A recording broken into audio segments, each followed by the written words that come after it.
नमस्कार, मैं हूं विनय आपके साथ। राष्ट्रहित में आप सभी का स्वागत है।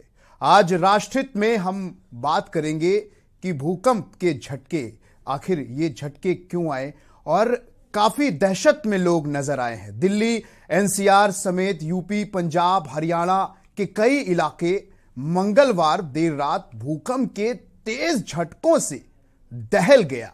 पंखों, खिड़कियों और बेड को हिलता देख लोग दहशत में घरों के बाहर आ गए। 10 सेकंड के इस खौफ ने लोगों के अंदर डर पैदा कर रखा था।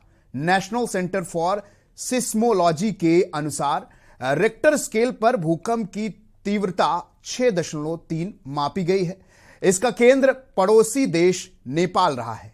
वहीं एनसीएस ने अपने ट्वीट में बताया कि भूकंप की गहराई जमीन से 10 किलोमीटर नीचे थी। भूकंप के इस तीव्र झटकों का अनुभव लोगों ने सोशल मीडिया पर भी शेयर किया है। किसी ने कहा उन्हें सोते वक्त लगा जैसे सब कुछ बड़ी तेजी से हिल रहा है, और वहीं किसी ने कहा कि दिल्ली में मैंने पहली बार भूकंप को इतने करीब से महसूस किया है। दिल्ली, एनसीआर समेत उत्तर भारत में आए इस भूकंप का केंद्र आपको बता दें कि नेपाल था। इस भूकंप के चलते नेपाल के डोटी जिले में एक मकान गिरने से यहां पर मौतें भी हुई हैं।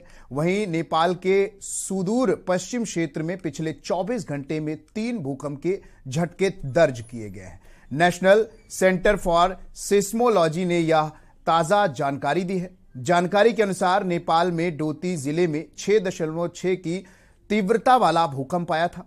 इसके कारण एक घर गिरने से भी यहां पर मौतें हुई हैं। नेपाल में कुल मौतों का आंकड़ा 6 हो गया है। नेपाल के पश्चिमी इलाके में आने वाले डोटी जिले में 24 घंटे के भीतर 3 भूकंप के झटके महसूस किए गए हैं। वहीं पर एक एजेंसी के अनुसार पहला भूकंप स्थानीय समयानुसार रात 9 बजे, वहीं दूसरा रात करीब 10 बजे आया था। वहीं तीसरा झटका रात करीब 1:57 पर रिपोर्ट किया गया था।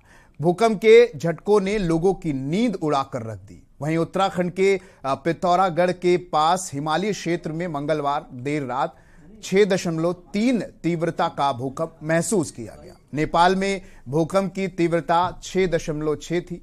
भारत के राष्ट्रीय भूकंप के विज्ञान केंद्र एनसीएस के अनुसार बीते रात 1:57 पर 6.3 तीव्रता का भूकंप आया, जिसका केंद्र उत्तराखंड के पिथौरागढ़ से लगभग 90 किलोमीटर पूर्व दक्षिण पूर्व में नेपाल था। इस क्षेत्र में पिछले कुछ दिनों से कम तीव्रता के भूकंप के झटके कई बार महसूस किए गए।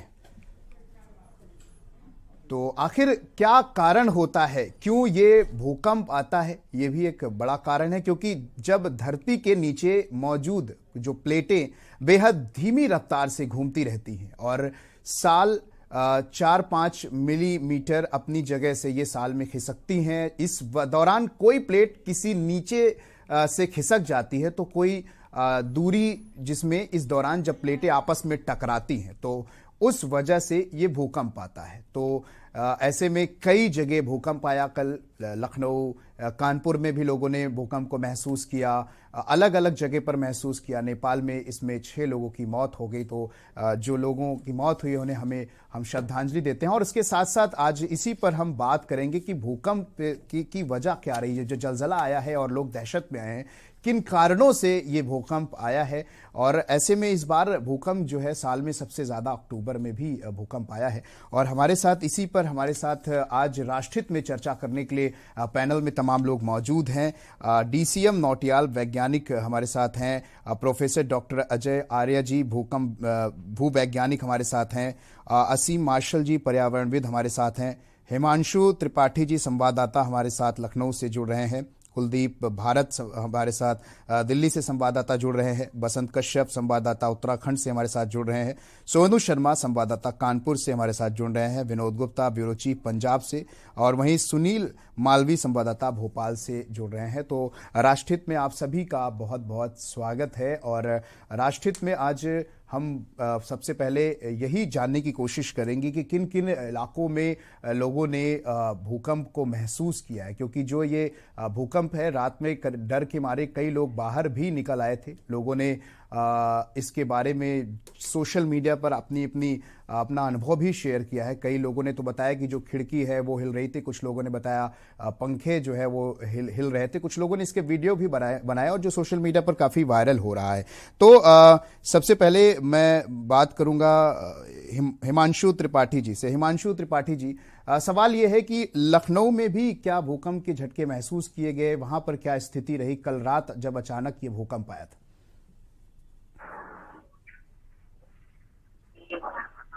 अनम्यूट कर लीजिए हिमांशु।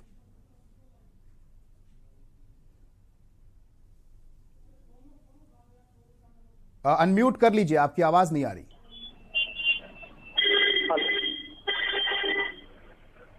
हेलो। ठीक है, आगे बात करेंगे।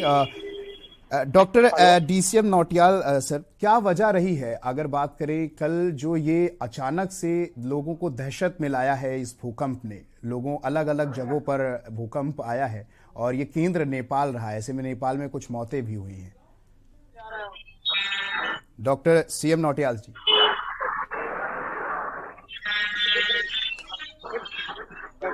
जैसा हम लोग जानते हैं कि हमारी पृथ्वी पर बहुत सारी प्लेट्स हैं और ये प्लेट्स लगातार गतिमान गति बहुत ज्यादा नहीं होती, कुछ सेंटीमीटर प्रति वर्ष ये प्लेट्स चलती रहती हैं। और इसी तरह से आज से बहुत पहले, दसियों करोड़ साल पहले, जो अफ्रीका था, भारत था, ऑस्ट्रेलिया था, मेडागास्कर था और इस तरह बहुत सारे महाद्वीप पहले एंटार्क्टिका की तरफ यानी दक्षिणी ध्रुव के आसपास में थे और ये धीरे धीरे खिसककर आज की वर्तमान स्थिति में पहुंचे हैं। और जो एशियन प्लेट थी, ये एशियन प्लेट जाकर जब उसके उत्तर में जो यूरेशियन प्लेट थी, जो यूरोप वाली प्लेट थी, उसके ऊपर उससे जाकर जब भारतीय प्लेट जाकर उस एशियन प्लेट से टकराई तो उसके बाद भारतीय प्लेट उसके नीचे धंसने लगी और ये प्रक्रिया लगातार तब से चल रही है। तो जितनी बार ये झटका लगता है हमें ट्रेमर्स होते हैं, लेकिन कई बार ऐसा नहीं होता कि हर बार जब झटका हो, कई बार ये तनाव बिल्डअप होता रहता है और उसके बाद जब ये फिर खिसक जाता है तो तनाव थोड़ा सा रिलीज हो जाता है। और जब भी इस तरह की बात होती है, अब भूकंप आते हैं और जो हमारे हिमालय की का जो बनना है वो भी इसी घटना से जुड़ा हुआ है। जब ये प्लेट नीचे से उसने वहां पर जो पहले से प्लेट थी उसको ऊपर किया, हिमालय पर्वत की रचना हुई। तो ये जो प्रक्रिया है इसमें हमेशा भूकंप आते हैं और क्योंकि ये टकराहट आज भी चल रही है कि ये भूकंप आज भी आते हैं जी। ये इसका मुख्य कारण है, प्लेट्स का मूवमेंट इसके पीछे। बिल्कुल बिल्कुल। हमारे साथ असीम मार्शल जी भी हमारे साथ जुड़े हुए हैं। सर, यहाँ पर सवाल ये है कि अगर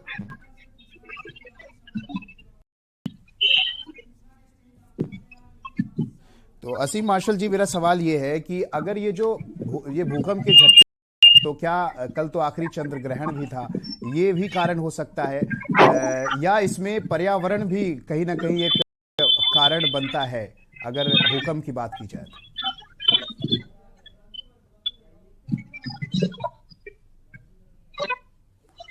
असीम मार्शल जी,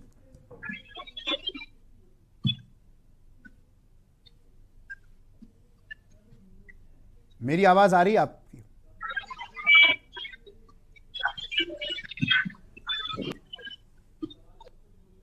असीम मार्शल जी, क्या कारण रहा है ये जो भूकंप आया है? क्या पर्यावरण के दृष्टिकोण से देखा जाए तो क्या पर्यावरण भी एक वजह रही है इस भूकंप के आने की, जो ये कल भूकंप आया हुआ है? देखिए, ये तो स्वाभाविक की बात है कि पर्यावरण सबसे बड़ी वजह है और ये तो आप समझ सकते हैं कि आज जिस तरह से कंक्रीट के जंगल हमारे शहरों में खड़े होते जा रहे हैं और लाखों पेड़ कटते जा रहे हैं। पेड़ के लगाने के नाम पर सरकारें आयोजन करती है, लेकिन वो पेड़ कितने टिकते हैं ये सब जानते हैं। तो दिक्कत ये है कि जो कंक्रीट के जंगल रोज अवैध रूप से शहरों में खड़े हो रहे हैं, ये बहुत बड़ी वजह है इन भूकंप आने की, इम्बैलेंस होने की वजह से। और पर्यावरण के साथ जब भी कोई खिलवाड़ होता है तो ऐसे ही विपदाएं और आती रहती है। आज देखा होगा कि नेपाल में कुछ दिन पहले भूकंप आया, फिर दिल्ली की तरफ से भूकंप आया, तो कहीं ना कहीं ये पर्यावरण के साथ हम लोग छेड़छाड़ कर रहे हैं, ये बहुत बड़ी वजह बन रही है यहाँ पर भूकंप की तीव्रता, भूकंप के जो झटके बढ़ रहे हैं। बिल्कुल बिल्कुल। तो क्या पर्यावरण को अगर सही किया जाए, पर्यावरण को बैलेंस किया जाए, पेड़ों को लगाया जाए, तो इसके अलावा तो क्या ये सारी चीजें स्थिर रहेंगी? ये भूकंप जो आया है, ये इस चीजों पर काबू पाया जा सकता है?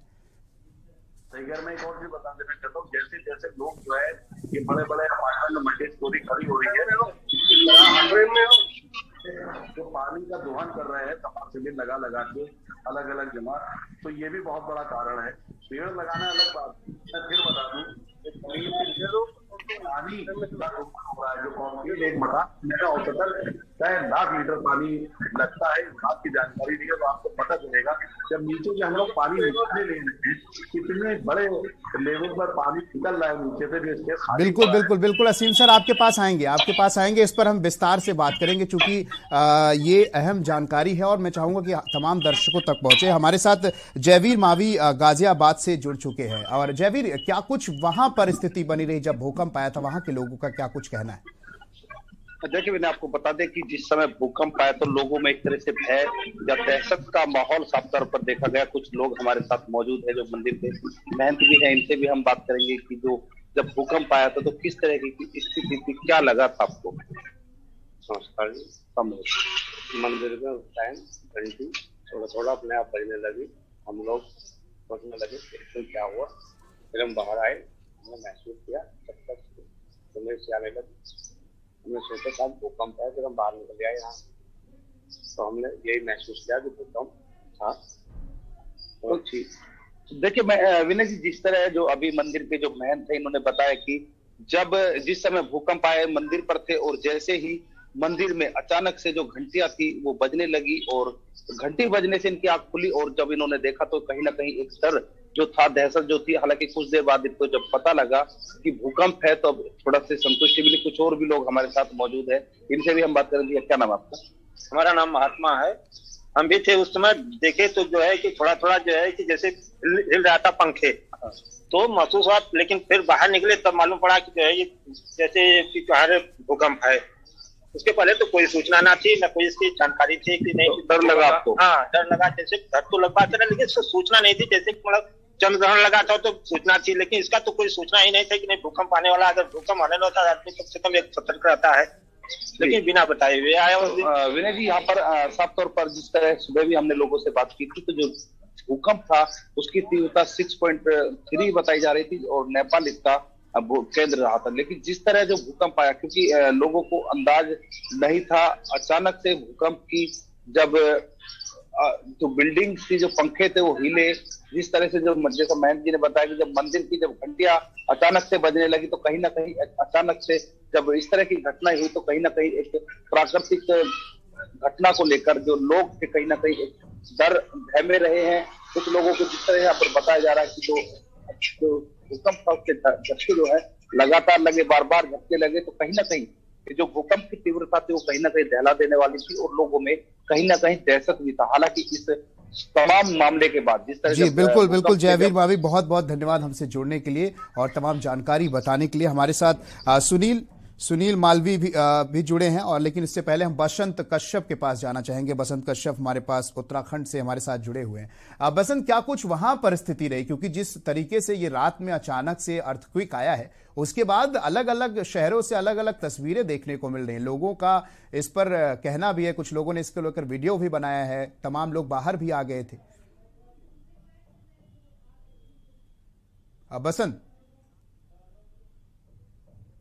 बसंत कश्यप, मेरी आवाज आ रही है?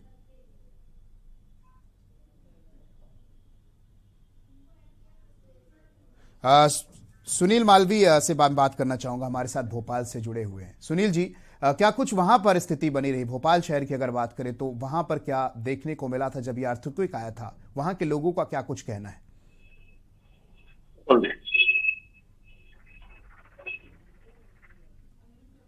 अनम्यूट कर लीजिए।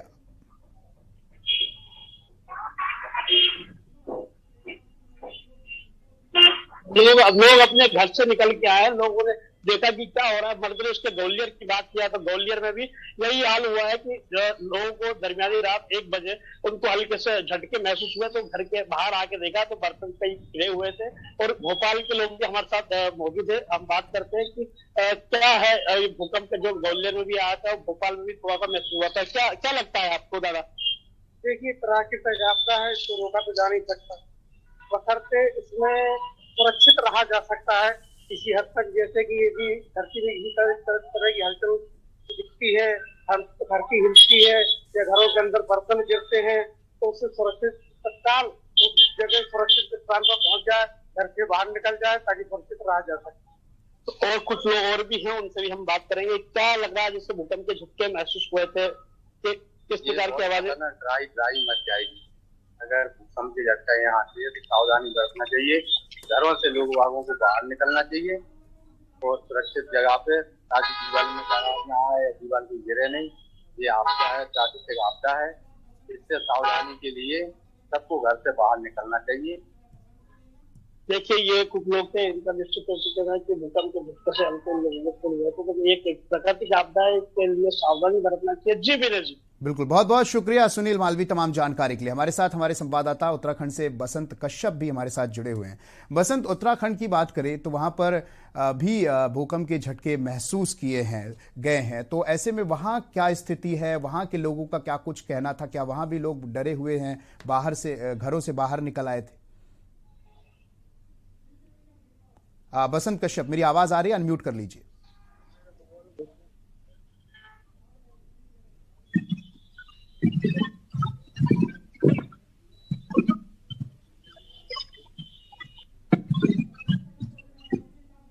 बसंत, आवाज मेरी आ रही है? सवाल यह है कि उत्तराखंड में क्या स्थिति थी जब ये अर्थक्वेक आया था, वहां के लोगों का क्या कुछ कहना है? आज वहां भी दहशत देखने को मिली है क्योंकि पिथौरागढ़ में भी भूकंप के झटके महसूस किए गए। बसंत जी अभी म्यूटेड हैं, इसलिए उनकी आवाज नहीं आ रही है। बिल्कुल बिल्कुल बिल्कुल, आवाज आ रही है? देखिए, उत्तराखंड हिमालय की तलहटी पर बसा हुआ है, इसलिए यहाँ पर जो प्राकृतिक आपदा है वो लगातार आती रहती है। 2013 में भी जब केदारनाथ की जो आपदा है वो आई तो कई हजार लोग इसकी त्रासदी के काल के गाल में समा गए। और यहाँ पर जब उत्तराखंड में किसी तरह की जो आपदा आती है, प्राकृतिक आपदा का संकेत भी आता है, तो लोग यहाँ पर सहम जाते हैं और डर जाते हैं। यही मंजर यहाँ पर देर रात में देखने को मिला। लगभग 1:57 पर लोग जब अपने घरों से बाहर निकले तो उन्होंने देखा कि जो भूकंप है उसकी कपकपाहट से लोग सहम गए। यहाँ पर कुछ लोग मौजूद है जिनसे जान लेते हैं, क्योंकि यहाँ पर जो लोग हैं वो अभी भी सहमे हुए हैं। 4.3 से लेकर 6.3 तक यहाँ पर जो अलग अलग क्षेत्रों में, यहाँ पर क्योंकि मैदानी क्षेत्र भी है यहाँ पर और पहाड़ के क्षेत्र भी है, इसलिए यहाँ पर अलग अलग क्षेत्र में अलग अलग स्केल पर यहाँ पर जो है भूकंप के झटके महसूस किए गए हैं। यहाँ पर कुछ लोग मौजूद है जिनसे जान लेते हैं कि भूकंप के झटके महसूस होने के बाद उनको कैसा लगा, क्योंकि यहाँ पर पहले से जो उत्तराखंड की प्राकृतिक आपदा है उसके शिकार हो चुके हैं।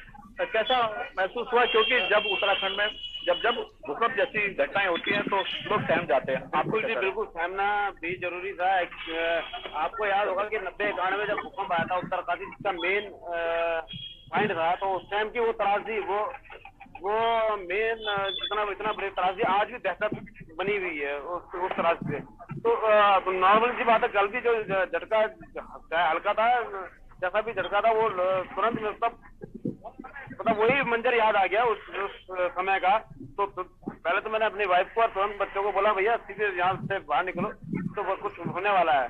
तो भगवान का शुक्र है वो कि जो है मतलब वो त्रासदी देखने को नहीं मिली। अभी तो कुछ समय पहले कोरोना की इतनी बड़ी मार हुई, फिर ये तो बड़ा गंभीर मतलब डरावना समय था। देखिए, बिल्कुल कुछ महिलाएं भी हैं। देखिए, कहा जाता है महिलाओं के कंधों पर वो जिम्मेदारी रहती है जो पूरे परिवार को संभालती है, लेकिन जब इस तरह की घटनाएं होती है, महिलाएं सबसे पहले सजग होती हैं और अपने परिवार को सुरक्षित स्थान पर ले जाने के लिए सबसे पहले खड़ी होती हैं। कि जब भूकंप के झटके आए तो कैसा फील हुआ, क्योंकि उत्तराखंड में त्रासदी आती रहती है। क्योंकि मैं जब भूकंप के झटके आए तो उसी क्या हो रहा है, हल्का सा जब झटका लगा तो मैंने जो 2013 की आपदा की केदारनाथ वाली, उसमें मुझे इससे डर लग गया। मैंने सोचा भूकंप के झटके ना हो, बच्चों को भी अपने हस्बैंड को दिखाया, मैंने कहा बाहर चलते हैं।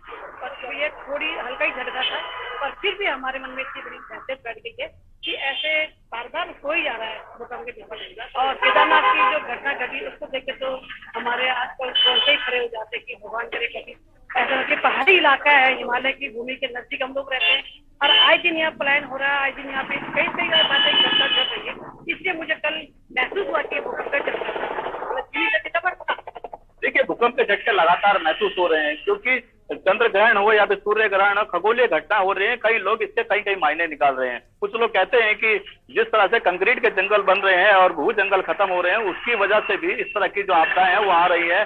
चाहे फिर उत्तराखंड में त्रासदी की बात करें या फिर लगातार जो भूकंप के झटके महसूस किए जा रहे हैं, इस तरह की जो घटनाएं हैं वो लगातार आ रही है। लेकिन कुछ लोग और भी मौजूद हैं जिन्होंने बिल्कुल बात करेंगे।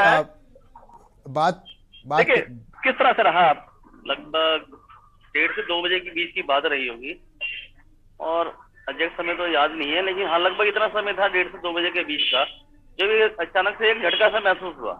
और वो जब झटका सा महसूस हुआ, पंखा जो हिलने से लग गया, मेरा 0 वाट का बल्ब भी चल रहा था, तो मुझे लगा जैसे भूकंप टाइप ही कुछ आ रहा है। और ये एकदम बच्चों को मैंने उठा के एकदम बाहर ले गया। डरावना मंजर हमारा 2013 का देखा हुआ है, 91-92 का हमारा एक मंजर देखा हुआ है। तो ये उत्तराखंड में आज उत्तराखंड का स्थापना दिवस भी है, तो उत्तराखंड स्थापना दिवस की शुरुआती उत्तराखंड में आज झटकों से हुई है।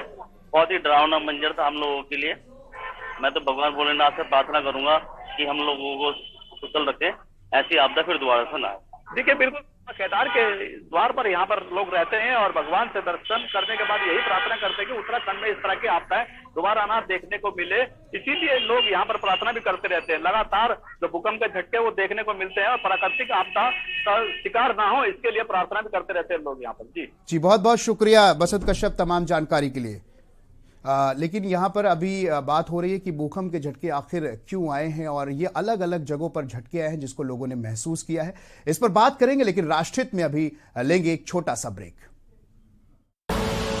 आप देख रहे हैं के न्यूज, खबरों का सारथी। माननीय प्रधानमंत्री श्री नरेंद्र मोदी के विजन और प्रदेश के युवा मुख्यमंत्री पुष्कर सिंह धामी के मिशन से प्रगति के पथ पर निरंतर आगे बढ़ रहा है उत्तराखंड। रोजगार, शिक्षा, स्वास्थ्य, निवेश और भ्रष्टाचार मुक्त उत्तराखंड के सपने को साकार कर रही है उत्तराखंड सरकार। पर्यटन से राज्य में मिल रहे हैं आर्थिक प्रगति को पंख। उत्तराखंड के सीएम तक पहुंच रही जनता की आवाज। उत्तराखंड में बढ़ता निवेश बन रहा है विकास का मुख्य आधार। राज्य की जनता की सुनी मन की बात मिलने जा रहा है राज्य को मजबूत भू कानून का आधार। उत्तराखंड के वीर सैनिकों का हो रहा है सम्मान। प्रदेश में भ्रष्टाचार पर की बड़ी चोट। सुखी, समृद्ध, खुशहाली की तरफ लगातार है बढ़ना। जन जन का है सपना, आगे बढ़ता रहे उत्तराखंड अपना। देखें कौन नया खिलाड़ी आया है, समझा देते हैं, प्यार से समझाएंगे। ये तो अपनी जुबान है। जुबान एक हो तो दिल भी एक होने चाहिए। विमल बोलो जुबान केसरी।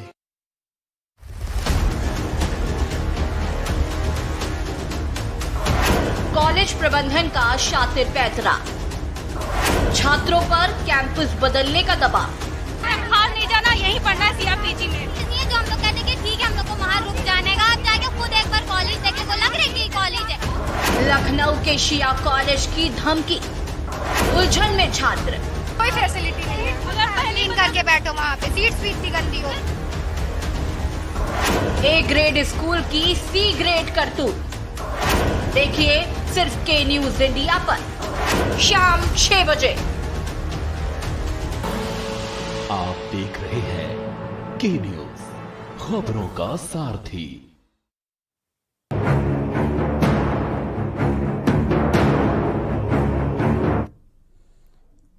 ब्रेक के बाद राष्ट्रहित में आप सभी का स्वागत है। राष्ट्रहित में आज हम बात कर रहे हैं कि आखिर ये अर्थक्वेक आने का कारण क्या रहा। जहां एक तरफ आपको बता दें दिल्ली एनसीआर से एमपी तक की कांपी धरती, वहीं पर नेपाल इसका केंद्र रहा और वहां पर उत्तराखंड पिथौरागढ़ में भी ये भूकंप आया है, जहां पर अलग अलग शहरों में ये भूकंप आया और हम अलग अलग शहरों में किस तरीके से लोग सहम गए, रातों में घरों से बाहर निकल गए, इसी को लेकर हमारे साथ तमाम लोग जुड़े हुए हैं हमारे पैनल में, जिनसे मैं बात करना चाहूंगा। हमारे साथ हिमांशु त्रिपाठी लखनऊ से जुड़े हुए हैं, उनसे भी मैं बात करना चाहूंगा। हिमांशु, अगर बात करें लखनऊ की, तो क्या वहां पर स्थिति रही उस वक्त जब रात में ये भूकंप आया? लखनऊ वासियों के अंदर क्या कुछ देखने को मिला? घरों से वो भी बाहर निकले थे, उनका क्या कुछ कहना है इसको लेकर? हेलो जी, बोलिए हिमांशु। हाँ, कल रात में हम लोगों ने यहाँ पे भूकंप के झटके महसूस किए, और ये भूकंप क्योंकि बहुत कम गहराई से इसका शुरुआत हुई थी, इस वजह से फिर झटका आया तो लोगों में काफी डर समा गया। आज हम हजरतगंज चौराहे पर मौजूद हैं, यहाँ पर काफी लोग हैं जो कि बता रहे हैं कि किस तरह से वो डर गए थे। बिल्कुल, तो ये कितने बजे लखनऊ में ये आया और कितने लोगों के द्वारा ये बताया गया कि भाई उनको डर लगा, क्या कुछ उन्होंने हिलते हुए देखा, इसके बारे में कुछ बताइए। जी, अभी हम हजरतगंज चौराहे पर मौजूद हैं, यहाँ पर तमाम लोग हैं जो कि अपनी विभिन्न तरह के भूकंप को लेकर चर्चा कर रहे हैं। जिस तरह से रात हो रही है तो उनके अंदर भी एक ये डर समाया है कि रात में फिर हो सकता भूकंप रिपीट ना हो, जिसको लेकर लोग काफ़ी सहमे हुए हैं। तो अभी हमारे साथ एक यहाँ पर दीपक जी मौजूद हैं, आइए इनसे बात करते हैं, इनसे दिखाते हैं कि ये किस तरह से डरे सहमे थे। दीपक जी, आया था तब आप कहाँ थे और कैसे? मैं अपने घर पे बैठा हुआ था। पहला झटका जब आया तो नहीं महसूस हुआ, मगर दूसरा झटका जब आया तो हम लोग खाना खा रहे थे, एकदम से ऐसा लगा कि बेड हिला है, तो हम लोग काफ़ी डर गए। डरने के बाद जैसे हम लोग अपने माता जी से कहा बाहर निकल, देखा शोर हो रहा था और सब लोग अपने अपने घर से बाहर निकले, तो हम लोग को ये पता लगा कि हाँ, यहाँ पे जो है भूकंप झटका है हुआ। काफ़ी से हम लोग डरे हुए थे।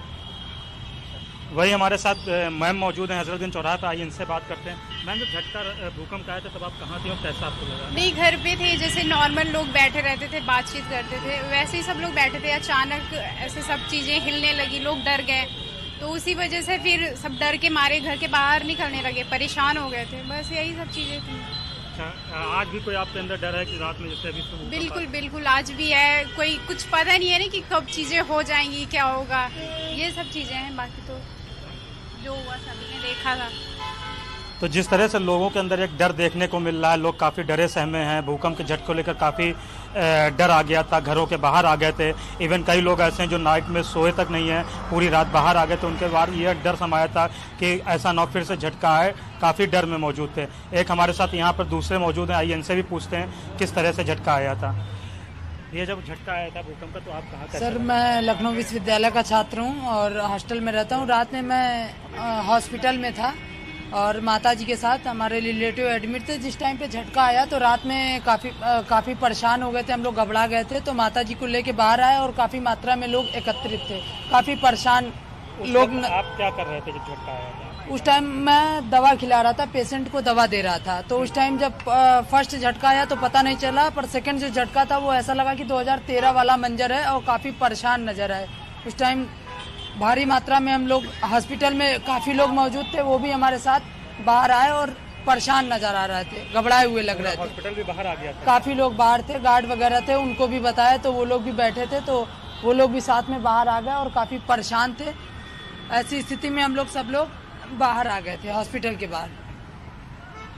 तो जिस तरह से हजरतगंज चौराहे पर हम पौष इलाके में मौजूद हैं, यहाँ निकलने वाले तमाम लोगों के अंदर इस भूकंप के झटके लोग काफ़ी डर समाया हुआ है। लोगों में अभी भी चर्चाएं हैं, लोग आपस में इसी चीज़ की चर्चाएं कर रहे हैं कि आखिरकार आज रात में वो घटना रिपीट ना हो। तो लोगों के चेहरे पर भी काफ़ी डर देखने को मिल रहा है। दूसरे हमारे साथ यहाँ पर एक मौजूद हैं, इनसे भी पूछते हैं, जानना चाहते हैं कि कल रात का कैसा मंजर था और वो उनके अंदर किस तरह का डर समाया है। आपका क्या नाम है? ऋषि मिश्रा। अच्छा, क्या करते हैं आप? गाड़ियों का काम करता हूँ। कल जब झटका है तो आपको कैसा लगा? मैं बेड पे रहता, मोबाइल यूज़ कर रहा था, तब तक देखा मेरा फैन हिलने लगा एकदम से। मैं जल्दी से उठा, मैंने अपने बेटे को, अपनी बीवी को उठाया। मैंने उठाने के बाद तुरंत लेके बाहर गया, बाहर देखा सबके सब भीड़ लगी थी, काफ़ी हंगामा हुआ था। वो सब देख के काफ़ी डर गए सब लोग, बच्चे और मेरे बीवी। तो क्या पूरा मोहल्ला आपका बाहर आ चुका था? इसका सब बाहर आ चुके थे जो भी थे। बिल्कुल बिल्कुल हिमांशु, बिल्कुल हम आपके साथ जुड़ेंगे, आप हमारे साथ बने रहिए। हमारे साथ तमाम मेहमान इस वक्त मौजूद हैं राष्ट्रहित में। प्रोफेसर विभूति राय जी हमारे साथ है। प्रोफेसर, ये सवाल ये है कि आखिर ये भूकंप आने का कारण क्या रहा, और इतना देख रहे हैं आप जिस तरीके से ये अलग अलग शहरों के लोगों की तस्वीरें निकल कर आई हैं, लोगों की राय भी सामने आ रहे हैं कि किस तरीके से उनमें अभी भी दहशत बना हुआ है कि कहीं आज रात भी इस तरह से भूकंप ना जाए। आपकी आवाज क्लियर नहीं आई सर। हेलो जी, मेरी आवाज आ रही है आप तक? हाँ, अब हाँ थोड़ा सा तेज बोलेंगे तो आ जाएगी। जिस तरीके से आपको अलग अलग हमने शहरों की तस्वीरें दिखाई, लोगों में अभी भी डर है कि कहीं आज भी भूकंप ना आ जाए, इसको लेकर लोगों ने अपनी बात रखी। देखिए, ऐसा है, भूकंप एक प्राकृतिक क्रिया है, नेचुरल एक सतत होने वाला पृथ्वी का अपना एक मंजर है, और जब हम उससे प्रभावित होते हैं तो हम उसको भूकंप की श्रेणी में ले आते हैं। ये जब से पृथ्वी बनी तब से भूकंप आ रहे हैं, तो ये कब आएगा और किस समय आएगा, दिन में आएगा या रात में आएगा, इसकी भविष्यवाणी नहीं की जा सकती। आज के समय में भी, जबकि पूरी दुनिया में बहुत तरह तरह के इस पे एक्सपेरिमेंट्स हो रहे हैं, इसका प्रेडिक्शन करना लगभग असंभव है आज के समय में। परंतु जो हम लोगों ने भूकंप से संबंधित पूर्व के भूकंपों की मैपिंग की है, उसके अनुसार कुछ क्षेत्रों में भूकंप ज्यादा आते हैं, जैसे हिमालय का क्षेत्र है। और उसका कारण ये है कि जैसा नौटियाल साहब ने बताया कि जो भारत का भूभाग है, ये उत्तर पूर्वोत्तर दिशा में लगभग हर वर्ष 5.5 सेंटीमीटर के हिसाब से इंडियन प्लेट जाके धंस रही है एशियन प्लेट के नीचे, और उसके कारण बहुत अधिक मात्रा में एनर्जी स्टोर होती है, और जब ज्यादा एनर्जी हो जाती है तो नीचे की चट्टानें टूट जाती हैं, और जिस स्थान से वो चट्टानें टूटती हैं वहीं से भूकंप आता है। क्योंकि ये नेपाल वाला जो कल का भूकंप था, ये केवल 10 किलोमीटर ही गहराई का था, और यदि आपको याद हो कि काठमांडू में 2015 में भी जो भूकंप आया था वो भी 10 ही किलोमीटर की गहराई पे था। इसलिए जो सरफेस वेव्स थी अर्थक्वेक की, उसने बहुत दूरगामी तक स्थिति खराब कर दी और उससे काफी नुकसान भी हुआ था। ये जो शैलो अर्थक्वेक आते हैं, जो कि 10-12 किलोमीटर की गहराई से जो जहां से शुरुआत होती है, वो ज्यादा नुकसान पहुंचाते हैं। मुझे ऐसा लगता है, जिस पे कार्य भी मैं कर रहा हूं आजकल, कि जब क्लाइमेट में आप देखिए शिफ्ट हो रहा है, जब जाड़ा होना चाहिए तो गर्मी हो रही है, गर्मी होनी चाहिए तो बरसात हो रही है, ये सब शिफ्ट होते चले जा रहे हैं। ये क्लाइमेट चेंज का साइड इफेक्ट है। तो जब बहुत ज्यादा बरसात हो जाती है तो पहाड़ों में बहुत ज्यादा इरोजन होता है, वहां की चट्टानें नदियों के माध्यम से बालू के रूप में वो गंगा के मैदान में आता रहता है। तो जब वहां पर चट्टानों की मात्रा थोड़ी सी कम होती है तो पृथ्वी खिसक करके इस तरह के भूकंप जनित करती है। तो इसका प्रभाव अलग अलग जगहों पे अलग अलग होगा, परंतु ये बात सही है कि हमको थोड़ा सा पर्यावरण की तरफ अपना ध्यान देना होगा, क्योंकि अंततोगत्वा यदि क्लाइमेट चेंज का असर इस हद तक हो सकता है कि इरोजन ज्यादा होगा तो भूकंप भी ज्यादा आएंगे। तो मैं आपके माध्यम से ये बात कहना चाहता हूं कि जो भी लोग थोड़ा पर्यावरण के प्रति सेंसिटिव है, वो इसमें अपना ध्यान दें। यद्यपि भूकंप एक प्राकृतिक क्रिया है। एक बात और मैं कहना चाहूंगा आपके चैनल के माध्यम से कि जो लोग भी इस प्रोग्राम को देख रहे हैं, यदि उनको ऐसी शंका हो कि भूकंप आ रहा है, जैसे कि दरवाजे हिलने लग जाते हैं, खिड़कियां कड़कड़ाने लग जाती हैं, शीशे हिलने लग जाते हैं, पंखे जो हैं झूलने लग जाते हैं, तो ये सब परिस्थितियां देख करके सभी लोगों को प्रयास ये करना चाहिए कि घर के बुजुर्ग और बच्चों को सबसे पहले वो घर के बाहर निकालें, और उसके बाद यदि कोई मल्टी स्टोरीड जगह पर है जो उनको लिफ्ट का प्रयोग नहीं करना चाहिए। अक्सर भूकंप के दौरान लिफ्ट फंस जाती हैं, तो ऐसी स्थिति में बेहतर ही होगा कि वो सीढ़ियों से हैं और काफी ऊंची स्थान पे यदि हैं और बाहर नहीं निकल सकते खुले मैदान में, तो उन सब लोगों को कोई ऐसी लकड़ी का जैसे पलंग है उसके नीचे, तकिए के नीचे अपने सर को बचाएं। सर को बचाना सबसे जरूरी है, क्योंकि अक्सर ऐसा देखा गया है कि भूकंप आने पे अगर बिल्डिंग में कुछ टूट होती है तो वो हेड इंजरी हो जाती है, फिर लोगों को होश नहीं रहता। तो हम लोगों को हेड अपना सबसे पहले बचाना चाहिए और कोशिश ये करनी चाहिए कि जितनी जल्दी हो हम लोग मकान के बाहर थोड़ी दूरी पे चले जाएं।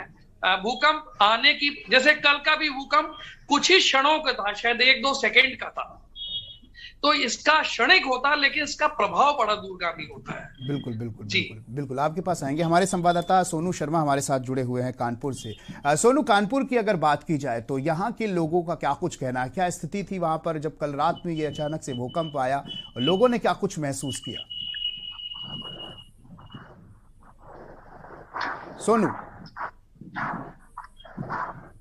सोनू अनम्यूट कर लीजिए, आवाज नहीं आ रही आपकी।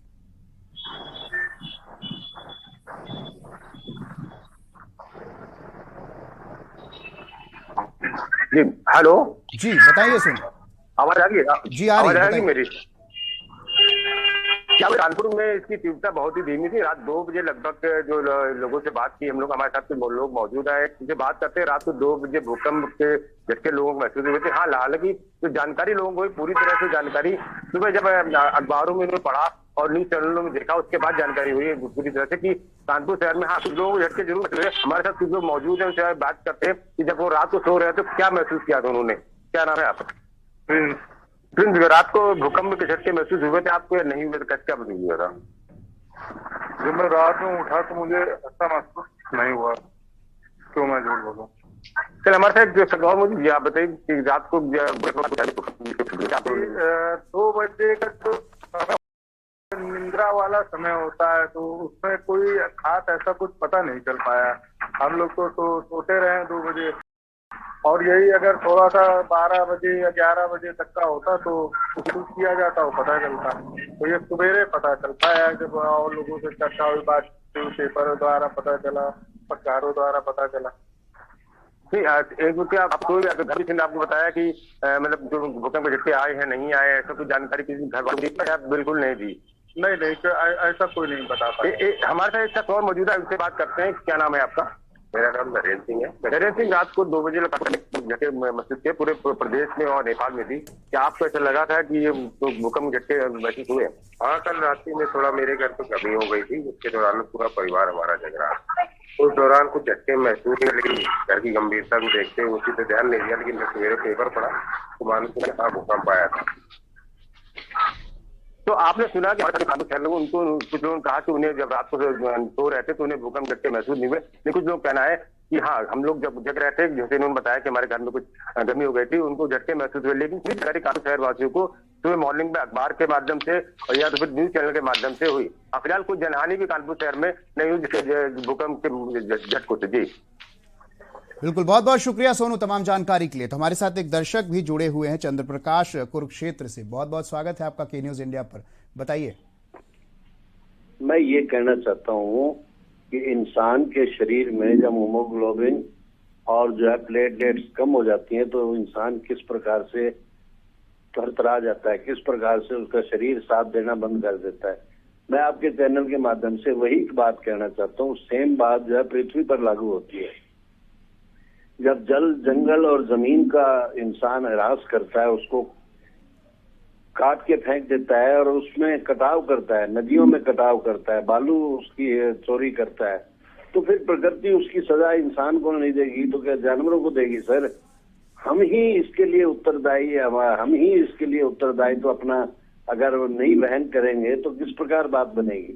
अगर इंसान अपनी सही पोजीशन में रहे तो प्रकृति पहले भूकंप 1954, 1960 में, उस समय जब हम बाल अवस्था में थे तो हम डर जाते से पूछ, माँ कहती भूचाल आया है, उस समय भूचाल बोला जाता था। तो मैं ये कहना चाहता हूँ कि इंसान पहले अपनी प्रकृति को नियंत्रित करे, तब जाकर के ये जो मालिक की तरफ से दृष्टांत दिए जाते हैं भूकंप के माध्यम से कि पाप कितने बढ़ चुके हैं पृथ्वी पर, वही बात लागू होती है। सनातन धर्म में भी कहा जाता है कि जब पृथ्वी दुखी हो जाती है तो वो फिर थोड़ा सा जो है वो सींग जो है, भगवान जो है, बैल जो है थोड़ा सा सींग हिलाता है तो उससे पृथ्वी हिलती है। बहुत बहुत धन्यवाद चंद्र प्रकाश जी हमें कॉल करने के लिए।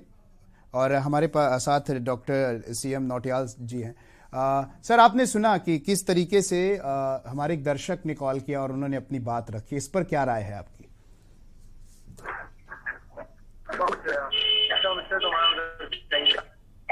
ये क्वेश्चन क्या मेरे लिए है? जी जी जी। नहीं, कल जो 6 बजे के करीब, 6 बजे से कुछ मिनट पहले जो मुझे बताया था वो तो मैंने फील नहीं किया, लेकिन रात में 2 बजे तक मैं उठा हुआ था तो एक 55 के आसपास 2-3 मिनट ऊपर नीचे हो सकता है, ये मैंने इस कंपन को मैंने अनुभव किया था।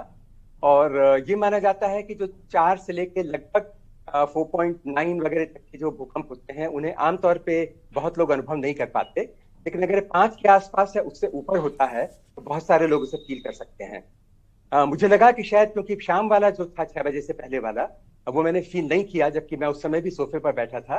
और ये रात वाला फील किया तो रात वाला लगता है कि ज्यादा मैग्नीट्यूड का भूकंप था।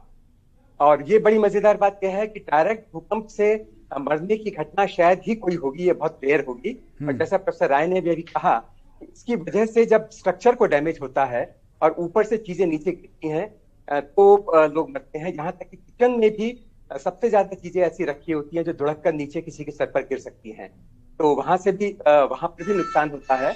और दूसरी बात यह है कि अगर इसकी वजह से पानी की लाइन टूट जाए, इसकी वजह से सड़कों पर ऐसी कोई चीज आ जाए जिससे एम्बुलेंस या गाड़ियां न जा सके, उसकी वजह से होने वाला जो इनडायरेक्ट नुकसान होता है वो बहुत ज्यादा होता है। अगर लोगों के पीने के पानी की लाइन कंटेमिनेट हो जाती है तो उसकी वजह से जो बीमारियां फैलती हैं उससे ज्यादा लोग मरते हैं तुलना में भूकंप से ज्यादा मरने के। दूसरी बात, जैसे प्रोफेसर राय ने भी कही ये बात, कि अगर आप किसी ऐसे स्थान पर हैं जहां से आप बाहर निकल सकते हैं जब भूकंप आए, तो सबसे अच्छा है अगर आप किसी खुले मैदान में जा सके। अगर आप किसी बिल्डिंग के अंदर है तो उसमें एंट्रेंस के पास जहां पे बड़ा ओपन एरिया हो, जहां पर किसी चीज के गिरने की संभावना और जगह की तुलना में कम हो, वहां पे आ जाएं। और कुछ भी अगर आपके पास नहीं है तो अगर कोई टेबल है या कोई चेयर है, कम से कम अपने सर को और जहां तक हो सके शरीर के अधिकांश भाग को उसके नीचे ले आए, ताकि डायरेक्टली कोई पत्थर या कोई चीज गिरे तो आपके शरीर को और विशेष रूप से सर को कोई नुकसान न पाए। तो ये तो एक प्राकृतिक घटना है। जैसे अगर किसी से पूछा जाए कि अगर आपके सामने शेर आ जाएगा जंगल में तो आप क्या करेंगे, आप कुछ नहीं कर सकते, जो करना है वो तो शेर करेगा। इसी तरह से भूकंप भी अगर आता है तो आप उसे रोक नहीं पाएंगे, लेकिन हमारे अगर मकान ऐसे होंगे जो भूकंप रोधी होंगे तो वो स्ट्रक्चरल डैमेज नहीं होगा तो हम लोग बच सकते हैं। इसके अलावा हमारी तैयारी ये होनी चाहिए, कई बार जो मेन भूकंप आता है उससे पहले फोर शॉक्स आते हैं, यानी कि अगर माना कहीं पर 7 का भूकंप आने वाला होगा तो हो सकता है उससे पहले 4, 5 या 6 के फोर शॉक्स आए जो उससे कम जोर के होंगे। इसकी वार्निंग को अगर ज्यादा से ज्यादा लोगों तक पहुंचाने की व्यवस्था हो, जिस भी तरह से संभव हो, तो हम लोगों को सूचना दे सकते हैं कि भैया आप जल्दी से जल्दी किसी सुरक्षित स्थान पे चले जाइए। तो एक तो हमारा जो कम्युनिकेशन का नेटवर्क है वो बहुत स्ट्रांग होना चाहिए। हमारी जो मेडिकल टीम्स हैं, जो इमरजेंसी हेल्प के लिए टीम है, रेस्क्यू टीम्स हैं, वो तैयार होनी चाहिए। इनमें ये भी व्यवस्था होनी चाहिए कि अगर कहीं पर लोग हैं और वहां तक पहुंचने का रास्ता किसी वजह से बंद हो गया है भूकंप के कारण, डिब्री गिरने की वजह से, तो उस रास्ते को साफ करने की व्यवस्था भी होनी चाहिए। और खास तौर पर ध्यान दिया जाता है उन बिल्डिंग्स पर जहां पर बड़ी संख्या में लोग होते हैं, खास तौर पर बच्चे, जैसे स्कूल्स की बिल्डिंग है, जैसे हॉस्पिटल्स की बिल्डिंग है। इन बिल्डिंग्स को जो परमिशन दी जाती है ऑपरेट करने की, उससे पहले उनकी अच्छी तरह से चेकिंग होनी चाहिए कि ये अर्थक्वेक के लिए रेजिस्टेंट हैं या नहीं है। हमारे उत्तर प्रदेश की बात करें तो हमारे जो आवास विकास के मकान हैं वो भूकंप रोधी बनते हैं, लेकिन ये प्रयास रहना चाहिए कि चेक किया जाए कि सचमुच ऐसा है। मुझे लगता है कि भूकंप को हम नहीं रोक सकते, भूकंप प्राकृतिक घटना है, लेकिन उससे अगर कोई नुकसान हो सकता है उसको हम मिनिमाइज कर सकें, उसकी सूचना जल्दी से जल्दी लोगों तक पहुंचा सके, और उससे अगर कोई डैमेज हो जाए तो जल्दी से जल्दी उस डैमेज को हम कम कर सकें या उसको ठीक कर सके। ये अगर हम करेंगे तब हम भूकंप के आगे लड़ाई जीत सकते हैं, वरना और कोई तरीका नहीं। जी बिल्कुल बिल्कुल बिल्कुल डॉक्टर साहब, हमारे साथ प्रोफेसर डॉक्टर अजय आर्य जी भी हमारे साथ जुड़े हुए हैं। सर, सवाल ये उठता है कि आखिर इतने बार भूकंप क्यों आ रहे हैं? अक्टूबर की बात की जाए, क्या ये कारण कहीं ना कहीं इससे भी जुड़ा है क्योंकि कल आखिरी चंद्र ग्रहण था, इसको लेकर भी क्या इससे कोई ऐसा कनेक्शन देखने को मिल रहा है? सर नहीं, देखिए, ये चंद्र ग्रहण का मामला नहीं है, ये पूरी तरह से टेक्टोनिक्स का मामला है, जिसको ये सतत प्रक्रिया है आज चूंकि मानव जाति प्रभावित हो रही है तो हम इसको चर्चा कर रहे हैं, वरन अगर आप देखें भूगर्भीय इतिहास में तो ये करोड़ों वर्षों से हो रहे हैं। जैसा कि डॉक्टर CM नौटियाल साहब ने भी कहा कि ये एक प्राकृतिक घटना है और इसमें कहीं ना कहीं से बढ़ती हुई आबादी चिंता का विषय है, क्योंकि पहले भी भूकंप बहुत बड़े बड़े रिक्टर स्केल पे 8.1, 8.7 तक भी आए। चूंकि आबादी कम थी तो रिहायशी क्षेत्र बहुत कम थे।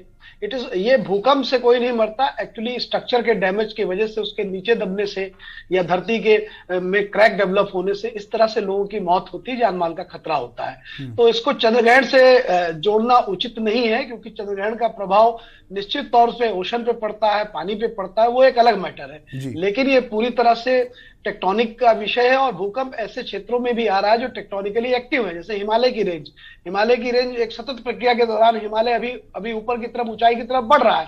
तो इसको चंद्रग्रहण से बिल्कुल भी नहीं जोड़ना चाहिए।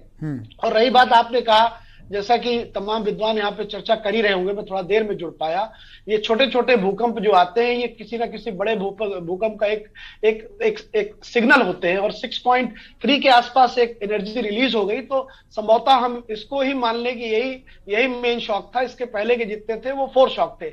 लेकिन मैं अभी डेटा देख रहा था, पिछले 2 साल में 960 भूकंप के छोटे छोटे झटके आए हैं।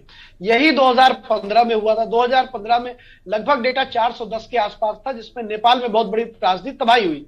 तो हमारा ये मानना है कि हिमालय के क्षेत्र में, जहां पे हिमालय और ये गंगा प्लेन आपस में मिलते हैं, ये उस लाइन पे आया हुआ भूकंप है जो मेन फॉल्ट लाइन है, और उसके तमाम ब्रांचेस भी हैं जो कहीं ना कहीं से हमारे गंगा प्लेन से भी होके गुजरते हैं, इसीलिए इसका प्रभाव दूर तक देखने को मिला। तो इसको मैनेज इसी तरीके से किया जा सकता है कि हमें ऐसे क्षेत्रों का आइडेंटिफिकेशन करना चाहिए जहां पे हम भूकंप रोधी मकान बना सके। भूकंप रोधी मकान अगर ऐसे क्षेत्रों में बनाएंगे जो वीक जोन्स हैं, टेक्टोनिकली एक्टिव जोन है, तो संभवतः भूकंप रोधी मकान भी बहुत देर तक बड़े झटकों को झेल नहीं पाएंगे। जी बिल्कुल सर, आपसे जुड़ेंगे अभी, लेकिन हमारे साथ हिमांशु त्रिपाठी संवाददाता लखनऊ से जुड़े हुए हैं। हिमांशु, लखनऊ की अगर बात करें तो वहां पर क्या कुछ लोगों का कहना है, और उसके अलावा क्या अभी भी लोगों में डर है इस चीज का कि क्या आज भी भूकंप आने की आशंका लोग कर रहे हैं कि आज भी आ सकता है, ऐसा क्या कुछ कहना है लोगों का? जी बिल्कुल, जिस तरह से कल रिपीट होकर भूकंप बार बार 3 बार आया है, उससे लोगों में काफ़ी डर भी मौजूद है। और अभी भी हमारे ये हजरतगंज जैसे पौष इलाके पे मौजूद हैं, यहाँ पर राहगीरों से, लोगों से भी बात हुई है तो उनके अंदर कहीं ना कहीं डर समाया है। ऑफिस वर्कर छुट्टी होने के बाद अपने घर जाने में उनके अंदर दहशत है कि ऐसा न हो रात में फिर से भूकंप के झटके रिपीट हों। तो कहीं ना कहीं लोग अपने घर जाने में या भूकंप के झटकों को लेकर काफ़ी डरे सहमे हुए हैं। लोगों से बातचीत की गई है, लोगों के अंदर एक डर है कि किस तरह के फिर से रिपीट ना आए। कोई लोग मंदिरों में प्रार्थना कर रहे हैं और ऊपर वाले से प्रार्थना करें कि सब कुछ सही रहे, किसी भी प्रकार की कोई अनहोनी ना आए। लेकिन जिस तरह से कल भूकंप के झटके बार बार रिपीट होके आए हैं तो राजधानी में भी लोगों के अंदर एक काफ़ी डर मौजूद है और लोग डरे हुए दिखे हैं। बहुत बहुत शुक्रिया हमसे जुड़ने के लिए हिमांशु, तमाम जानकारी बताने के लिए। तो आपको बता दें कि लखनऊ में भी लोगों में डर है और लोगों को इस बात की अभी भी आशंका है कि कहीं आज ना भूकंप आ जाए। हमारे साथ असीम मार्शल सर जुड़े हुए हैं। असीम सर, सवाल आपसे ये है कि देखिए, जैसा कि डॉक्टर साहब ने कहा और कि ये जो प्राकृतिक आपदा है ये कभी भी आ सकता है, इससे रोका नहीं जा सकता। सामने शेर आ जाए तो भाई उससे बचना पड़ेगा आपको, अब वो तो आ ही गया है। उसी तरीके से भूकंप रोधी मकान बनाना चाहिए, लोगों को अपने सिर को बचाना चाहिए। लेकिन सवाल ये खड़ा होता है कि क्या इसको बैलेंस किया जा सकता है कि ये इतनी बड़ी आपदा ना आए, जिससे इतना बड़ा भूकंप ना आए, इससे इतना बड़ा नुकसान ना हो। तो कहीं ना कहीं कुछ तो होगा ना कि जिसको इसको बैलेंस किया जाए। अगर पृथ्वी को बैलेंस करने की बात अगर की जाए तो क्या कुछ इसको लेकर किया जा सकता है? देखिए, मेरा ये कहना है कि नॉर्म्स यानी कि नियम कानून थोड़े सख्त करने पड़ेंगे। अगर कहीं कोई बिल्डिंग बनती है तो साथ में नियम ये लगाए जाए कि इतने आपको पेड़ लगाना है या इतना हिस्सा इसमें आपको इस तरीके का रखना है। और दूसरी बात, जो भूकंप रोधी मकान बनते थे, क्या मानक तय होते हैं कि जो बिल्डर ने, जो कॉन्ट्रैक्टर ने वो मकान बना दिया वो भूकंप रोधी है या नहीं? दिक्कत यह है कि एलडीए से मानचित्र 3 मंजिल का पास होता है, 2.5 मंजिल का पास होता है, बनती 5 मंजिल है।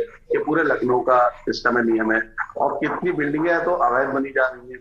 तो ये सही बात है कि भूकंप नुकसान नहीं पहुंचाता, लेकिन जब बिल्डिंगें गिरती हैं, कॉन्क्रीट की इमारतें गिरती हैं, तब जान माल की हानि होती है। तो मैं कह रहा हूँ जो जर्जर भवन है, या उनको ध्यान दिया गया कि जर्जर भवन जिनको निगम ने सालों पहले ये घोषित कर दिया था कि ये तोड़ दिए जाएंगे, इनको खाली कर तो ये क्या खाली हो रहे हैं? दिक्कत ये है कि जर्जर भवन है, जैसे भूकंप आएगा वैसे ही वो गिर जाएगा। और तो लंबी बिल्डिंगे हैं। तो कल रात को मैं आपको बता दूं, मेरे बगल की सोसाइटी, आसपास की सोसाइटी में सब लोग नीचे उतर आए। ग्राउंड +5, ग्राउंड +4, ग्राउंड +5 पूरा बनी हुई है। और जबकि यहाँ पर एक भी बिल्डिंग वैध नहीं है और ये सब आसपास बने हुए, सब नीचे उतरे हुए थे। फिर क्या होगा? सेल कुछ दिन रुक जाएगी, लोग थोड़े दिन सतर्क होंगे, जब भूल जाएंगे। क्योंकि हमने कोरोना के साथ जब जीना सीख लिया तो ये सब तो आम बातें हैं।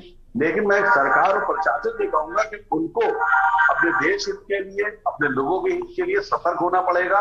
नियम कानून सख्त करने पड़ेंगे ताकि जो बिल्डिंगें बनी वो इस उससे बने में कि वो भूकंप रोधी उसमें संसाधन हो। लेकिन चल रहा है, ये आप समझ सकते हैं। और जो जर्जर भवन है, फिर आपको ध्यान आकर्षित कराना चाहूंगा, भूकंप में सबसे पहले जो पुराने 100 साल पुराने लखनऊ में जर्जर भवन है, जिसमें लोग सालों से रह रहे हैं, नगर निगम ने उनको बहुत पहले घोषित कर दिया कि इनको खाली कर दिया जाए। क्या वो खाली हुए? उसमें जो लोग रह रहे हैं, जब वो मरेंगे तो जिम्मेदार कौन? बिल्कुल बिल्कुल। प्रोफेसर विभूति राय सर, सवाल ये है कि अब देखिए बात आई है कि देखिए प्राकृतिक आपदा है, रोका नहीं जा सकता, लेकिन सवाल ये है कि बहुत सी ऐसी जगह, जापान है, वहां पे तो भाई भूकंप आते ही रहते हैं, उस तरीके से घर बनाए जाते हैं, लेकिन वो लोगों ने तो उसके साथ जीना सीख लिया ना, वो चुनौतियों के साथ। तो किस तरीके की चुनौतियां होनी चाहिए अगर भूकंप से बचने के लिए? क्योंकि देखिए अभी भी लोगों में डर है, लेकिन अगर एक तरफ देखिए तो जापान में भूकंप आता है, वहां पे तो लकड़ियों के घर भी बनाए जाते हैं। अनम्यूट कर लीजिए सर। प्रोफेसर विभूति राय जी अनम्यूट कर लीजिए, आवाज नहीं आ रही आपकी।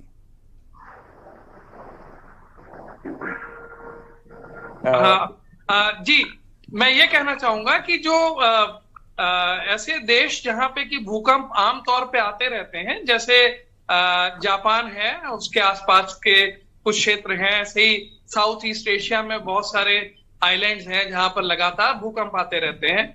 और अमेरिका के पश्चिमी भाग में जहां पे कि रॉकीज और एंडीज माउंटेन्स हैं, वहां पे भी लगातार भूकंप आते हैं।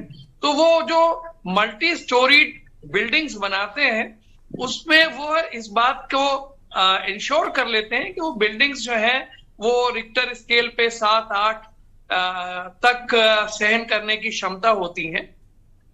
हमारे देश में पिछले 10-15 वर्षों से ऐसे नियम बनाए गए हैं कि जो भी बिल्डिंग बने, खास तौर पे जो मल्टी स्टोरीड बिल्डिंग है, उन बिल्डिंग्स को काफी स्ट्रेंथ के साथ और भूकंप रोधी बनाने की ऐसे नियम बनाए गए हैं। परंतु लोग कुछ पैसा बचाने के चक्कर में उन नियमों को ताक पे रख देते हैं। और ये बात सही है कि अभी तक उत्तर भारत में जो बड़े शहर हैं वहां पर कोई बड़ा भूकंप नहीं आया, लेकिन भूकंप तो कभी भी आ सकता है।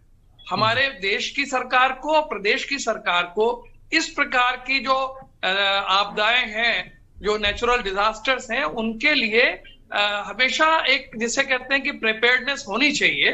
चाहे वो भूकंप हो, चाहे वो बाढ़ हो या अन्य इससे रिलेटेड। देखिए, जब कोरोना आया वो भी एक तरह का एक डिजास्टर ही था, तो उसके लिए सरकार ने सब तैयारी की। आज के समय में न ऑक्सीजन की कमी होगी, न दवाइयों की। उसी प्रकार से भूकंप और बाढ़ के लिए भी हमारे देश में और प्रदेश में इसकी तैयारी होनी चाहिए। हालांकि एनडीआरएफ और एसडीआरएफ वगैरह हैं, लेकिन इंफ्रास्ट्रक्चर पहले से डेवलप करके रखना होगा। ये नहीं कि जब भूकंप आ जाए तब हम रोना रोते रहें कि अरे ये तो हमें मालूम नहीं था कब आ जाएगा। जो विकसित देश है वहां पर इसकी तैयारी पहले से हो जाती है। और हमको भी हमें अपने सरकार के माध्यम से इस बात की तस्दीक करना चाहिए कि हमको इस प्रकार के डिजास्टर की तैयारी हम पहले से करके रखें। इसी के साथ साथ स्कूल के बच्चों से लेकर के और यूनिवर्सिटी कॉलेजेस तक में भूकंप के आने की स्थिति में किस प्रकार अपने को अनम्यूट कर लीजिए सर, आवाज आपकी। जब तक हम ये मतलब सबसे छोटे 5 साल के बच्चे से लेकर के और बुजुर्गों तक ये बात नहीं बताएंगे, तब तक अगर कभी भगवान ना करे ऐसी स्थिति आए तो लोगों को बचाने में हमको बहुत मदद मिल जाएगी। क्योंकि लोग स्वयं इसमें क्या करें इस पे, तो इसका एक पूरा इनफैक्ट पाठ्यक्रमों में इसको इंक्लूड किया। बिल्कुल सर, बिल्कुल। समय का सर अभाव है और भी लोगों को मैं लेना चाहूंगा, और ये जरूरी बात आपने कही कि जागरूक करना लोगों को जरूर जी बिल्कुल के माध्यम से सुप्रीम कोर्ट ने भी कह रखा है कि हर स्तर पर इसमें पढ़ाई हो, हर क्लास में, चाहे वो इंजीनियरिंग हो, चाहे मेडिकल हो, चाहे और जो मैनेजमेंट वगैरह के कोर्सेज, हर स्तर पर इसकी पढ़ाई होनी चाहिए। बिल्कुल लेकिन बिल्कुल हो नहीं रही है, बिल्कुल होनी चाहिए। डॉक्टर सीएम नौटियाल सर से जानना चाहूंगा सर, समय कम है, कम शब्दों में, क्योंकि लोगों के अंदर एक आशंका बनी हुई है कि आज भी भूकंप आ सकता है, लोग डरे हुए हैं, इसको लेकर आप क्या कहना चाहेंगे? जी, जैसा भी डॉक्टर आर्या ने भी कहा था और प्रोफेसर राय ने भी कहा था कि कई बार फोर्स शॉक्स आते हैं, उनके बाद उनसे बड़ा भूकंप आता है। इस संभावना के बारे में कोई निश्चित रूप से नहीं कह सकता कि ऐसा होगा या नहीं होगा, लेकिन ये आशंका हमेशा बनी रहेगी। और मैं एक बात और आपको बताना चाहूंगा, ये जो गंगा का मैदान वाला ये जो क्षेत्र है, इसमें 100-125 साल से कोई बहुत ज्यादा मैग्नीट्यूड का कोई भूकंप नहीं आया है, लेकिन लगातार चूंकि प्लेट्स टकरा रही हैं, टेंशन बिल्ड हो रहा है। ये जो छोटे छोटे 4, 5, 6 के मैग्नीट्यूड के भूकंप है, इनसे पूरी एनर्जी रिलीज नहीं होती। आप जानते हैं कि अगर 4 मैग्नीट्यूड का भूकंप है, उसमें जितनी एनर्जी निकलती है उससे 32 गुना एनर्जी निकलती है 5 मैग्नीट्यूड में, उससे भी 32 गुना निकलेगी 6 में, और उससे भी 32 गुना 7 में। और अगर आप ये कल्पना कीजिए कि अगर 8 या 9 का मैग्नीट्यूड के लायक टेंशन बन रही है, तो दसियों हजार भूकंप छोटे वाले आएंगे, तब वो जाके ये रिलीज होगी। तो इनफैक्ट मैं तो ये भी कहूंगा कि हम लोग जो है एक बहुत बड़े भूकंप के लिए इस वाले क्षेत्र में, तो हमें उस हिसाब से तैयारी करनी चाहिए। अगर नहीं कोई बड़ा भूकंप आता तो हम भाग्यशाली हैं, लेकिन हमें तैयारी ये मान के करनी चाहिए कि भूकंप बड़ा कभी भी आ सकता है, और कब आएगा ये प्रेडिक्ट करने का फिलहाल कोई तरीका नहीं है। वैसे एक्सपेरिमेंट्स हैं, प्लेट्स का मूवमेंट अचानक तेज हो जाता है, तो सैटेलाइट से इसकी मॉनिटरिंग की जाती है। कैलिफोर्निया के कुछ संस्थान हैं जहां पर डेंसिटी में चेंज होता है, इलेक्ट्रिकल कंडक्टिविटी में रॉक्स की चेंज होता है, प्लेट्स के मूवमेंट की स्पीड बढ़ जाती है जब भूकंप आना होता है उससे पहले। लेकिन भारत के पास अभी इतने विस्तृत नेटवर्क नहीं है इस तरह के डाटा हो, तो हमें तैयारी पूरी रखनी चाहिए, वरना हम लोगों को बिल्कुल बिल्कुल तैयारी पूरी रखनी चाहिए। बहुत बहुत शुक्रिया डॉक्टर अजय आर्या जी और डॉक्टर प्रोफेसर विभूति राय जी और डॉक्टर सीएम नौटियाल जी, बहुत बहुत शुक्रिया हमारे साथ राष्ट्रहित में जुड़ने के लिए और इस मुद्दे पर बात करने के लिए। तो कल दिल्ली एनसीआर समेत उत्तर भारत में भूकंप के झटके अलग अलग शहरों में महसूस किए गए, जिसका केंद्र नेपाल था। ऐसे में आज भी लोगों में इस चीज का डर है कि कहीं ना कहीं भूकंप आ सकता है, लेकिन जैसा कि चर्चा में यह भी बताया गया कि जब आप भूकंप के झटके महसूस करें तो उस दौरान आप बिल्डिंग से बाहर निकलने की कोशिश करें, लिफ्ट का इस्तेमाल बिल्कुल ना करें, और उसके अलावा अपने सर को बचाने की कोशिश करें। फिलहाल राष्ट्रहित में अभी के लिए इतना ही। देखते रहिए के न्यूज इंडिया। नमस्कार।